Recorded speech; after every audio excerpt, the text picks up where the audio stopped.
नमस्कार दोस्तों। इस वीडियो की शुरुआत करने से पहले आप बताइए कि बच्चे स्कूल क्यों जाते हैं?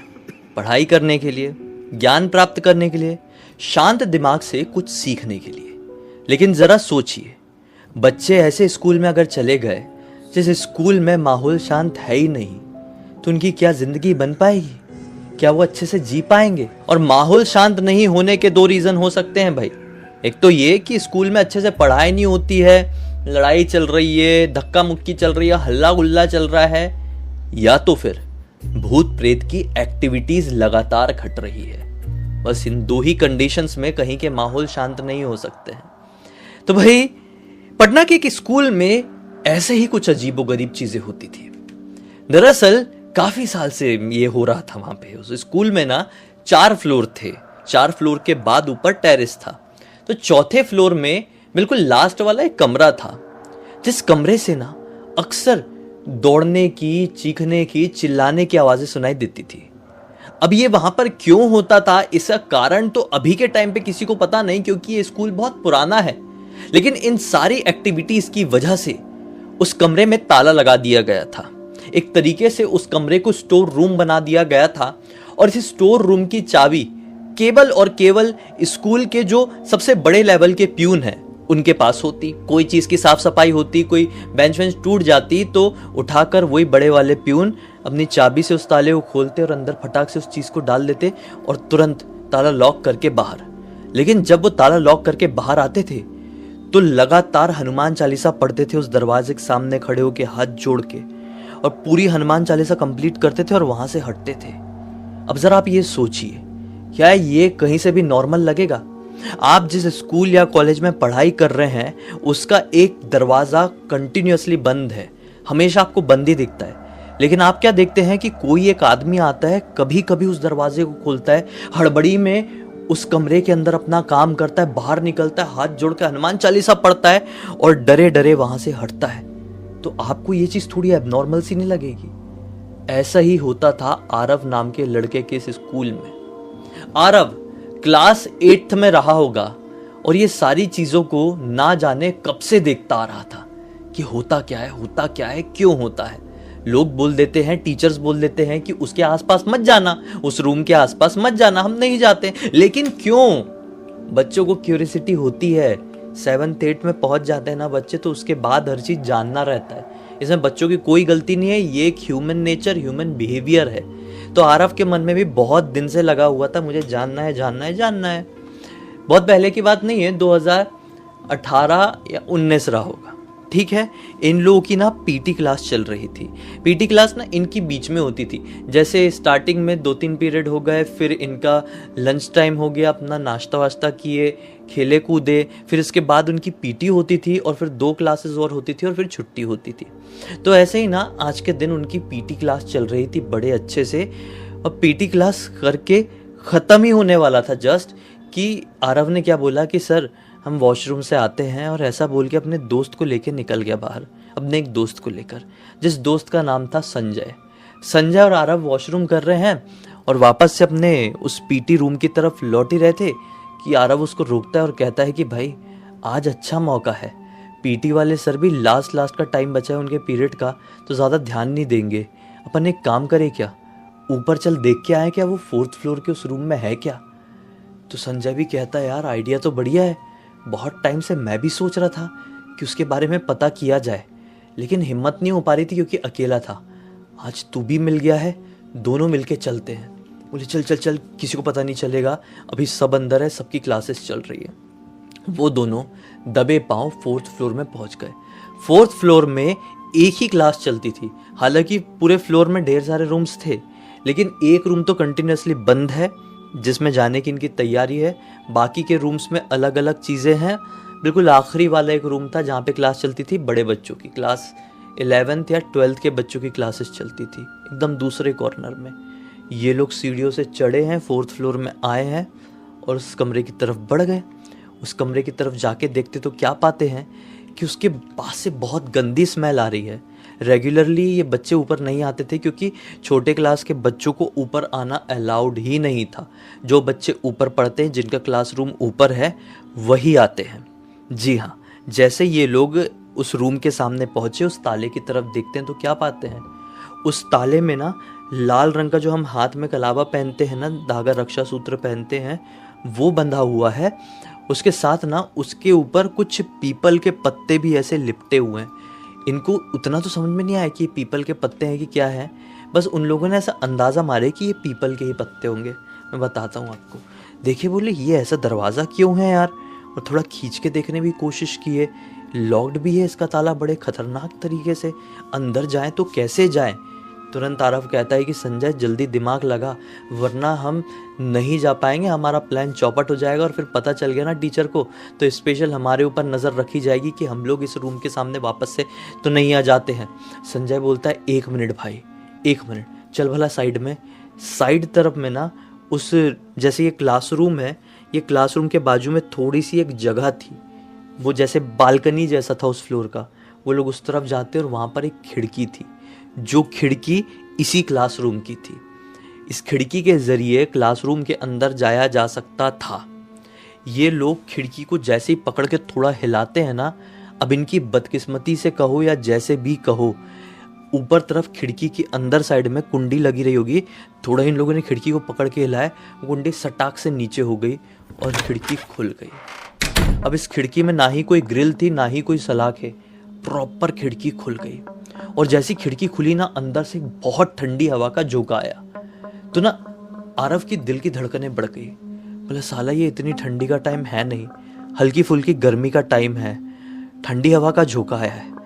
मैंने बचपन में अपनी दादी से सुना हुआ हूँ कि जहाँ पर भूत प्रेत और आत्माएं होती है वहाँ का माहौल बहुत ठंडा रहता है, मैं नहीं जाता। सुनना संजय, मेरा जाने का मन नहीं कर रहा है, तू अकेले जाता है क्या भाई? संजय बोलता है अरे भाई तूने ही तो बोला था कि आते हैं, तेरे कारण मेरा भी मूड बन गया, अब चलना, नाटक क्यों कर रहा है?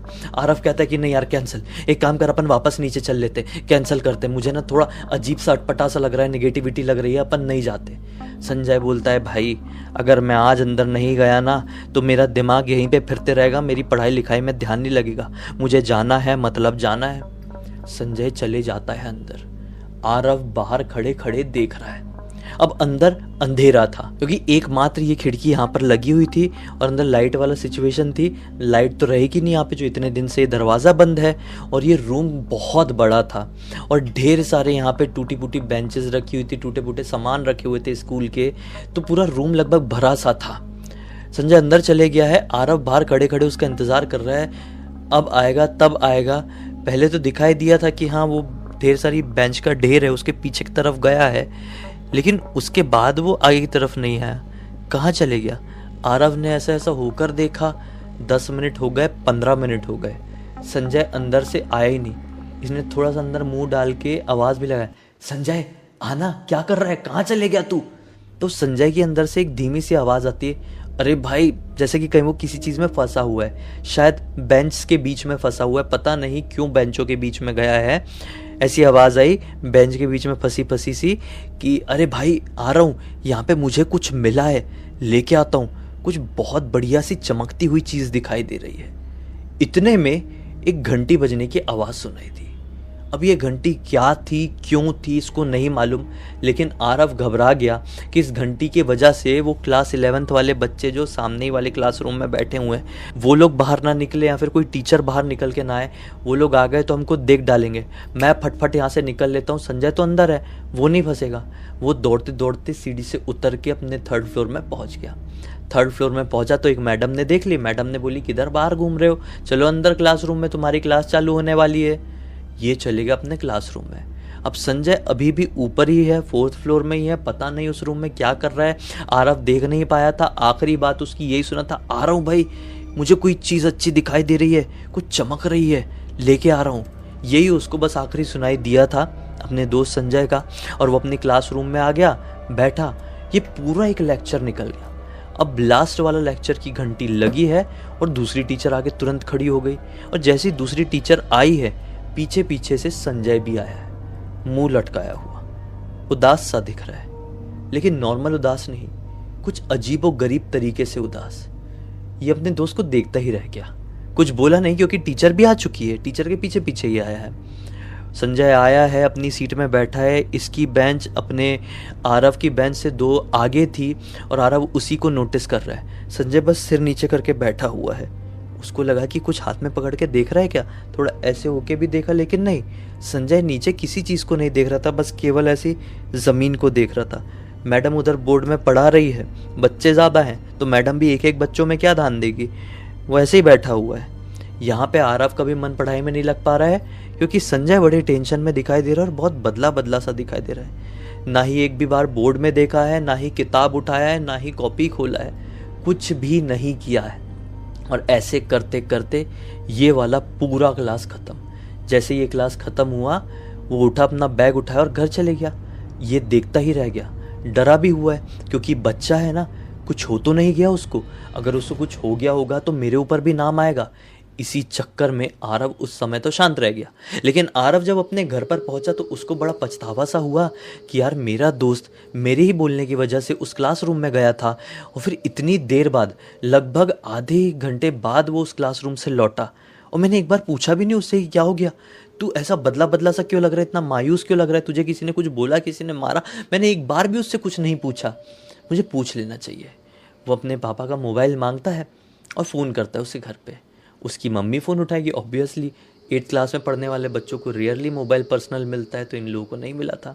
उसकी मम्मी ने फ़ोन उठाया, उसकी मम्मी बड़ी परेशान सी लग रही थी। बोला कि आंटी संजय से बात करा दो ना। उसकी मम्मी बहुत परेशान परेशान क्या बोलती है, बेटा पता नहीं संजय को क्या हुआ है, तुम एक बार घर पे आ सकते हो क्या? इसने बोला हाँ आंटी आता हूँ बोल के फ़ोन तो काट दिया, लेकिन अब फिर से डर लगा हुआ है कि साला मेरा नाम तो नहीं फंस गया होगा, संजय को कुछ हो गया है, किसी ने पीट पूट दिया है, या फिर कुछ उसको दिख गया है, अब मैं भी फंस जाऊँगा, मेरे कारण वो गया हुआ था।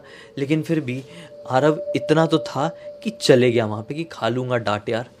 अब अपने दोस्त के घर पहुँचा तो क्या पाया है कि घर का नज़ारा पूरी तरीके से बिगड़ा हुआ है। घर की चीज़ें, महंगे महंगे गमले टूटे पड़े हुए हैं, और कुछ दीवार में खून के धब्बे दिखाई दे रहे हैं। ये डरा डरा अंदर गया।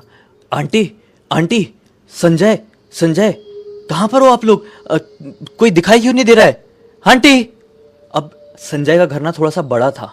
ये आवाज़ लगाते लगाते जैसे ही आखिरी वाले कमरे में पहुंचा है, क्या देखता है कि आंटी जी तो ज़मीन में बेहोश पड़ी हुई है और संजय लगातार एक दीवार में अपना सिर पीट रहा है और उसका खून आया हुआ है। उसके दीवार में लिटरली वो पूरा छप गया है और बहुत ज़ोर ज़ोर से मार रहा है। ये डर गया और ये समझ भी गया कि सीन क्या हो गया है, कितनी बड़ी प्रॉब्लम हो गई है। और ये जो प्रॉब्लम हुई है ना, ये साला उसी क्लासरूम की वजह से हुई है। भागा है, कुछ नहीं बोला वहाँ पे, कैसे बोल लेगा, क्योंकि अपना भी डरना। उस समय तो इसको ऐसा लगा कि आंटी जी तो निपट ली है, उसके दोस्त ने अपनी माँ को ख़त्म कर दिया, उसको ऐसा लगा ये मेरे को भी ख़त्म कर देगा, इसलिए ये भागा अपने घर पे। भाग के अपने मम्मी पापा दोनों को पूरी बात बता दिया। उसके मम्मी पापा तुरंत ही अपनी गाड़ी में सवार होके संजय के घर पहुँचे हैं। संजय के घर पहुँचे तो क्या देखे, संजय ज़मीन में पड़ा पड़ा ऐसा काँप रहे हैं, आँखें पलटा के, हाँ, और पूरा तहस नहस है इसका घर, और मम्मी बेहोश पड़ी हुई है। सबसे पहले तो संजय की मम्मी को पानी वानी डाल के जैसे तैसे करके होश में लाया गया और रोना शुरू करी। बोले अरे बहन जी आप रोना बाद में, पहले आप इसके पापा का नंबर दीजिए। उसके पापा को फ़ोन लगाए, उसके पापा आए हैं, को अस्पताल में लेकर गए हैं, लेकिन अस्पताल वाले क्या खाक कुछ ठीक कर पाएंगे। यहाँ पे आरव के घर वालों को तो पता चल गया था, आरव ने सब कुछ बता दिया था, लेकिन संजय के घर वालों को कुछ नहीं मालूम कि इसके साथ ऐसा क्यों हो रहा है। आरव के घर वाले समझ गए थे। डॉक्टर से थोड़ा चल रहा था इलाज, ट्रीटमेंट का 2-3 घंटे पास हुए होंगे। फिर फाइनली इसके पापा ने बोल दिए, मतलब संजय के पापा को, आरव के पापा ने बोल दिए कि ऐसा ऐसा बच्चों ने नादानी में स्कूल में किए हुए थे, हमको नहीं लगता कि डॉक्टर से कुछ आराम मिलेगा। आप ठीक है दवाई वगैरह ले लीजिए और इसको आज रात में एडमिट मत कराइए, इसको आज रात में अपन पहचान के एक तांत्रिक बाबा है उनके पास ले चलते हैं। संजय के पापा बोलते अगर ऐसा है तो आप सही कह रहे हैं, तांत्रिक बाबा के पास ले चलते हैं। अब तांत्रिक बाबा के पास ले जाने का इनका सही डिसीजन था या गलत, वो आप खुद से डिसाइड करना और कमेंट सेक्शन में मुझे ज़रूर बताना कि इनको ले जाना चाहिए था या फिर नहीं, इनको अस्पताल में ही रहने देना चाहिए था, कि क्या करना चाहिए था, वो कमेंट सेक्शन में आप बताना, ठीक है। ये उस समय उसको लेकर तांत्रिक बाबा के घर पर पहुंच गए। तांत्रिक बाबा ने झाड़ फूँक किए हैं, इसका काँपना, वाइब्रेट होना, आंखें पलटाना तो नॉर्मल हो गया। वो एकदम शांत सा हो गया। तांत्रिक बाबा ने बोले भभूति का पुड़िया देके कि एक पुड़िया दिन में एक पुड़िया रात में ऐसा ऐसा खिलाना है। उसको पुड़िया खिला रहे हैं, आरा पूरी तरीके से शांत है, खाना वाना खा नहीं रहा है एकदम, मतलब पूरा अंदर से ना ऐसा उसको देख के लग रहा है कि ये बच्चा खत्म हो चुका है। उसको देख के ऐसा लग रहा है। ठीक 4 दिन बाद संजय की मृत्यु हो जाती है। बस उनकी पूरे परिवार उजड़ गया, कुछ नहीं बचा उनकी ज़िंदगी में। क्या है, अच्छा खासा लड़का था, बच्चा था, पढ़ाई करने स्कूल जाता था। ये क्या नादानी कर दिया उसने कि बस देखना है, क्यूरियोसिटी है, जानना है। क्यों जानना है? सबसे बड़ा क्वेश्चन ये है, क्यों आपको उस चीज़ को देखना है, क्यों आपको उस चीज़ को एक्सपीरियंस करना है। मैं लाखों बार समझाता हूँ कि हम जैसे लोगों के वीडियोस को अपनी मोबाइल स्क्रीन, टीवी स्क्रीन तक ही सीमित रखें, तो फिर क्यों रियल लाइफ में उतारने की कोशिश करते हैं और अंजाम क्या होता है? या तो मृत्यु, या तो दिमागी संतुलन खो जाता है, या तो पूरा परिवार बर्बाद हो जाता है। इस पूरी घटना की जानकारी मुझे किसी और ने नहीं, आरव ने ही लिख कर भेजा। और आरव ये भी बोलता है कि आज भी मैं अपने आप को एक पॉइंट ऑफ व्यू से दोषी मानता हूँ कि काश उस समय जैसा मैंने अपना मन बना लिया था कि मैं अंदर नहीं जाऊँगा, मैं भी अपने दोस्त संजय को खींच के लेके आ गया होता कि नहीं तू भी नहीं जाएगा, नहीं तो मैडम को बता दूंगा। बस यही करना बाकी था, ये कर दिया होता तो आज उसका दोस्त जिंदा होता। लेकिन कहते हैं ना, जो होनी होती है वो ज़िंदगी में होके ही रहती है, कोई नहीं टाल सकता।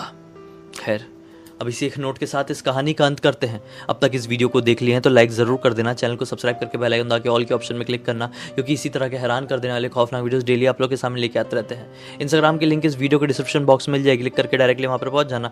और इसी तरह की कोई भी कहानी, टॉपिक या जानकारी आप लोग के पास भी है तो लिख भेजना, हो सकता है हमारा अगला वीडियो कल आपके हिसाब से ही बन रहा हो। तो चलिए कल फिर से मिलते हैं, तब तक के लिए बहुत बहुत धन्यवाद। आपका दिन शुभ हो।